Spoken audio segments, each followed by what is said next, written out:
show me prison.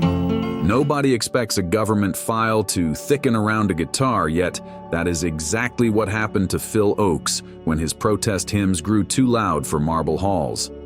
Inside stale offices, clerks annotated every coffee house he visited and every picket line where he belted verses about distant wars turning young men to dust. The idea was simple. Track the tune and maybe you throttle the rebellion, but the melody always slipped through keyholes and carried whispers further than subpoenas. Steve Earle learned that lesson when he thundered against desert conflicts while praising migrant labor on the same dusty stage. Agents watched his tour bus roll past border checkpoints, copying license numbers, noting whenever he donated ticket profits to shelters that critics branded radical. The file on him swelled after each rehab stint because the bureaucracy loved a relapse almost as much as a confession. John Denver seemed an unlikely target, all twinkling eyes and mountain sunshine, yet his hearings on nuclear safety painted a bullseye broader than his grin. An analyst actually typed possible influence on rural youth morale beside his name, as if the real danger was a chorus about clean rivers. Towns Van Zandt, by contrast, scared nobody in office suits until they realized his mournful bar songs were filling poetry shelves in college towns. He survived shock therapy, forgotten road trips, and empty pill bottles, and that unpredictability made agencies catalog every friend who crashed on his sagging couch. Bobby Gentry simply vanished after topping charts, fueling rumors that unmarked sedans had encouraged her exit with softly worded ultimatums. Studio guards later reported tape vaults rifled overnight, as though someone wanted every unfinished Delta tale locked away forever. Connie Smith refused to vanish. Instead, she shrank her schedule, sang more hymns, and ignored the unlisted numbers that rang after midnight. She once found a typed note beneath her windshield that read, "Stay saved, sing safe," a message framed like blessing yet buzzing with warning. Patsy Cline never received such a note. Her small plane splintered in high winds, and 2 inspectors ready to testify about faulty gauges died soon afterward. Jim Reeves met the same sky curse 12 months later, prompting barroom theories of radio jamming and sabotage whispered harder with every anniversary candle. Buddy Holly's crash still unsettles investigators who swear transcripts are missing entire minutes that might explain a blunt popping heard by tower staff. Waylon Jennings dodged that flight, but 10 years later, federal agents kicked studio doors and found white coke swirling toward a clogged drain. The chain of custody crumbled, charges fell, and the legend of a man too slippery for badges was born in cigarette haze. Merle Haggard wore prison scars like honorary medals, and his songs about busting walls and forgiving sinners kept parole officers and censors equally restless. Johnny Cash joined that fraternity of redemption, marching into San Quentin with boom mics, leaving with anthems that turned wardens into background characters. Willie Nelson's true showdown came with the Taxman. 17 Million Reasons to Doubt Him ended with a benefit album and a grin wider than Texas. The raid also doubled as punishment for his unabashed cannabis crusade, though fans only loved him harder when the smoke rose over seized ranch gates. Jerry Lee Lewis met stricter agents, including revenue men who dodged flying whiskey glasses while cataloging ivory grand pianos for auction slips. Chris Christopherson embodied contradiction. West Point graduate, helicopter pilot, Rhodes Scholar, then long-haired poet singing soldiers grow the same blood as poets. That blend of discipline and dissent unnerved memo writers who flagged him a potential influencer inside veteran communities, wrestling with war fatigue. Billy Joe Shaver skipped fancy introspection and shot a man outside Papa Joe's, later asking the jury if they would have done different when provoked. The panel nodded and set him free, yet agency binders kept his name underlined in permanent red. Johnny Paycheck took the same detour through jail, transforming mugshots into marketing before belting, "Take this job and shove it at blue-collar rallies." David Allen Coe dwarfed them all in controversy, floating biker gang rumors, releasing X-rated truck stop tapes, and bragging that letters with no return address arrived weekly. Charlie Daniels penned blistering lines that later extremists quoted as scripture, forcing authorities to study guitar-slinging sermons for coded marching orders. Charlie Rich needed no code. He set John Denver's award envelope ablaze on live television, a 3-second stunt that launched 1,000 op-eds about cultural sabotage. Hank Williams Jr. then compared a president to a genocidal dictator during a sports pregame chat, getting yanked off air and parachuting straight onto watch lists. Television proved an irresistible window for suits and headphones, yet the real terror still lay in influence, the mysterious transaction between cord and conviction. Agents could raid studios, ground planes, freeze savings, but a verse once memorized by a factory guard kept crackling inside his head long after the badge retired. That permanence is why dossiers ballooned even after funerals. Philok songs resurfaced every time Boots marched overseas, as if the vinyl itself repressed. Steve Earle live-streamed from a battered pier last year, algorithms throttling reach, yet the viewer counter refused to quit climbing past 7 figures. John Denver's declassified papers circulate in high school debate clubs, proof that wholesome smiles can scare bureaucrats more than scowls. Townes Van Zant's Ragged Waltzes headline European theaters, where students hold candles and whisper that the haunted bard beat the big machine by outlasting it. Patsy Cline's Piper Comanche wreckage rests in a plexiglass case, and visitors tap the glass like it might answer questions insurance adjusters could not. Jim Reeves's estate still receives typed letters proposing magnetic interference devices planted by jealous competitors, turning tragedy into an unsolved algebra. Buddy Holly's horn-rim glasses tour museums with a sign reading "Questions remain," and kids line up to take selfies next to evidence older than their grandparents. Waylon Jennings' misbehaving toilet, once frothing with soapy coke, is now a roadside attraction where bikers lay plastic roses for the saint of renegade country. Jerry Lee Lewis left Earth amid whispers of poisoned pills and unlucky wives, and archivists still argue whether any federal corner files are missing. Chris Christopherson, stooped yet sharp, chuckles about surveillance when asked, but sometimes his gaze drifts toward the ceiling like he hears an old tape reel spin. Billy Joe Shaver and Johnny Paycheck departed, holding court in barroom heaven, though their depositions still played a law student seeking colorful case studies. David Allen Coe live streams from gravel lots, promising to reveal secrets if someone buys the next t-shirt drop, teasing watchers with half-truths and truck stop philosophy. Charlie Daniels died waving the stars and stripes. Pundits still debate whether his catalog mobilized patriots or weaponized division. Charlie Rich's ashes rest under a humble stone, yet YouTube replays of that fiery envelope loop like a gif of permanent rebellion. Hank Williams Jr. continues to sell out arenas while tweeting conspiracies the same agencies once printed in triplicate anthologies marked Domestic Watch. So the wheel turns, louder, faster, because a single guitar can shake marble columns harder than any convoy of subpoenas. Every time a rebellious groove climbs streaming charts, somebody in a beige cubicle tightens headphones, wondering if this hook will blast through courtroom windows tomorrow. Music, slippery as mercury, will not stay stapled to paperwork. It leaks from vinyl to cassette to cloud and back, a vapor too quick for handcuffs. Ban a singer and fans tattoo the lyric, erase a file and screenshots multiply, proving the Streisand effect learned to two-step. Rumor says certain guitar riffs still ping keyword alarms deep inside servers, though nobody admits who pays for the electricity that keeps listening all night. Picture some rookie analyst blinking at a warning flash because Merle Haggard just sang about rolling into town and ripping a fence right down. He clicks dismiss because even he understands the hidden lesson. Songs outlive fear, paper molds, magnetic tape decays, but memory whistles on night shifts. In the end, the rebels win not by toppling governments, but by hijacking remembrance, turning listeners into couriers that agencies cannot silence without censoring hope. Phil Oakes insisted there is no final encore, only an echo. That echo hums right now in your earbuds, proof the drawer squeak never mattered. Tomorrow it may slip from your lips at a traffic light, nudging a stranger to Google a name and discover a grainy surveillance photo preserved by amateur archivists. Spin a dusty record and feel fingerprints you cannot see, scribbles in margins, grid coordinates of forgotten stakeouts, none powerful enough to stop the groove.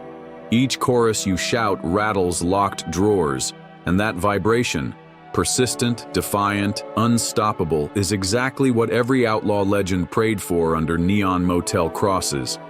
They wanted their songs to outlive watchers, wanted the case numbers to collapse under their own irrelevance, wanted the final file to close itself like a tired eyelid.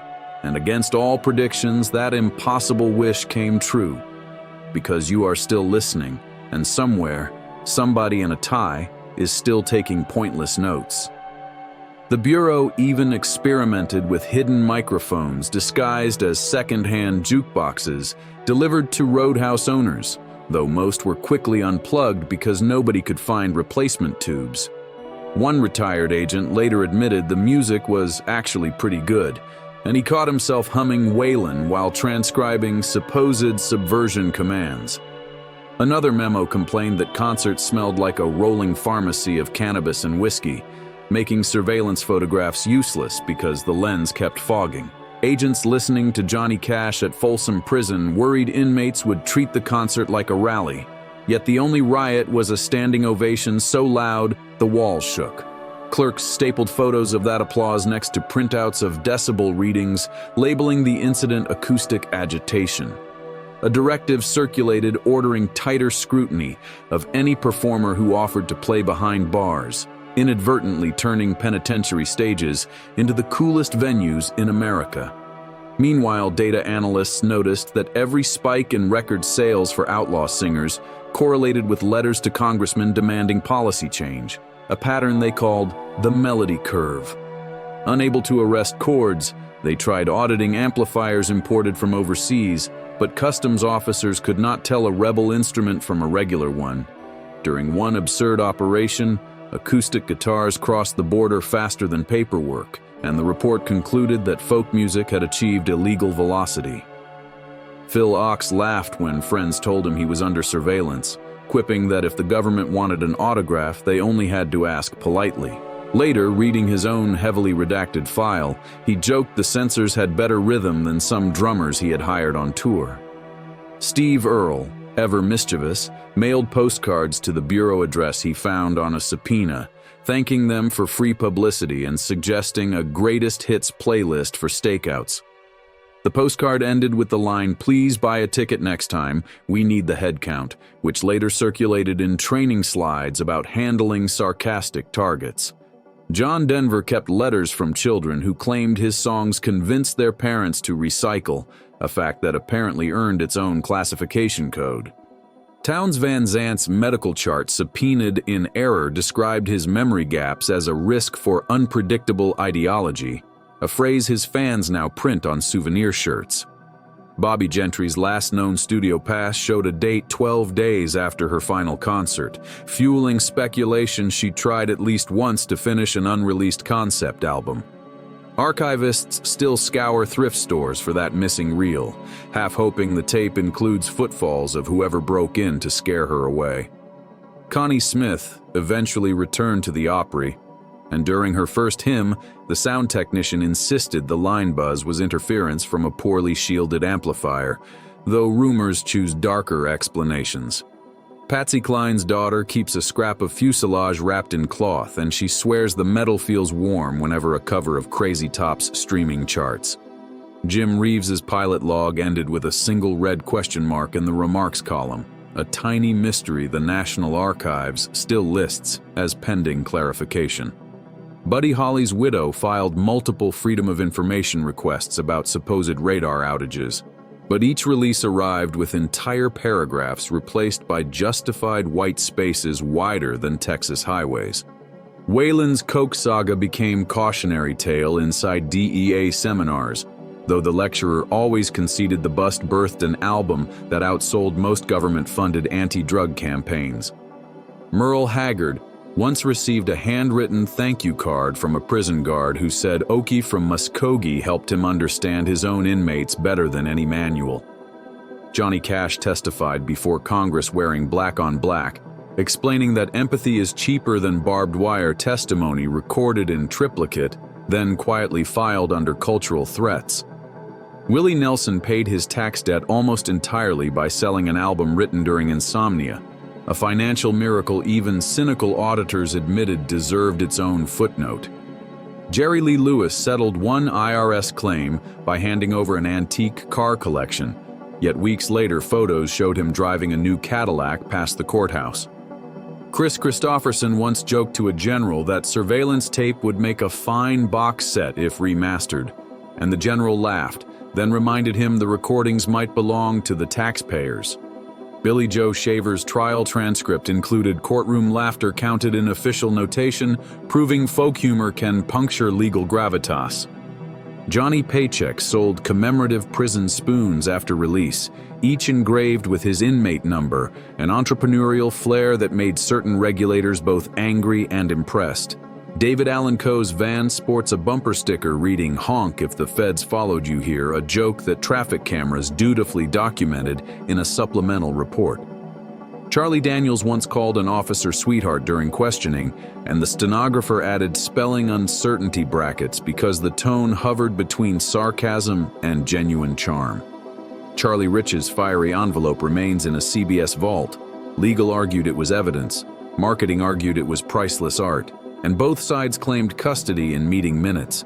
Hank Williams Jr.'s watch list status, allegedly downgraded after a supervisor wrote the music, is admittedly catchy, a rare moment of groove-beating bureaucracy. Through it all, no file ever managed to mute the applause that kicks up when a steel guitar bends the air just right. Sound waves ignore caution tape, dance past barricades, and seep into the marrow, reminding every listener that rebellion often begins as a hum nobody can confiscate. The melody curve persisted into the digital age, where plays on outlaw playlists coincided with surges in voter registration among demographics long dismissed as apathetic, a connection social scientists quietly celebrate. A leaked slideshow instructed agents to monitor live stream comment sections for radicalization emojis, whatever that meant. Yet most viewers simply spammed guitar gifs and heart icons.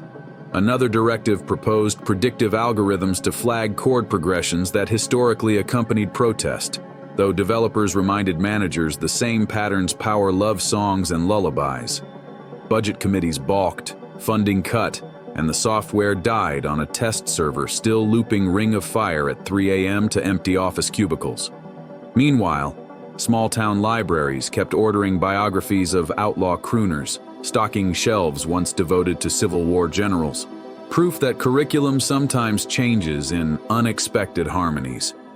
A Tennessee grandmother began teaching English composition through Merle Haggard lyrics, an approach the local school board first questioned, then applauded when test scores rose. College professors now unpack Johnny Cash's prison concerts as early examples of restorative justice, citing applause levels as quantitative evidence of hope entering concrete walls.